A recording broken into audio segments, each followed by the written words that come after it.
I also, through this time, had a holiday to Mexico. And this holiday to Mexico, at the time, didn't feel like a big deal. But looking back, it was something that opened my eyes. It opened my eyes to seeing the world. I had traveled a fair bit before, but Mexico was probably the furthest I ever. Oh, well, it wasn't. I'd been to Australia and all before, but it was one of the moments because the reason it was a moment was because I went to this 5-star hotel, and it was the first time I'd ever been to an all-inclusive holiday, and I loved it. It was amazing. The food was so good. Like, I remember sitting down to our first meal. It was a Mexican in Mexico, and it was this guy came down to the table and started making guacamole, and it was just crazy. And I looked at Lauren. I says, I don't think this could be included. You know, we were all inclusive, but this guy, we were having this 5-star meal. It was like an a la carte Mexican. He was making guacamole. There was all sorts happening.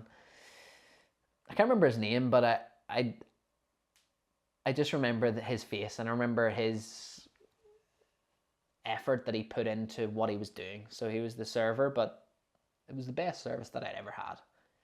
And it opened my eyes because it was a 5-star experience. It turned out that meal was included, and it wasn't an additional payment. But anyway, an amazing hotel, an amazing experience, but it opened my eyes to what I can do in my life, what I can achieve, because it felt like this is just a holiday, but this is the start of something for me, the start of being able to create experiences for myself, because that's what I wanted to do. I wanted to create experiences.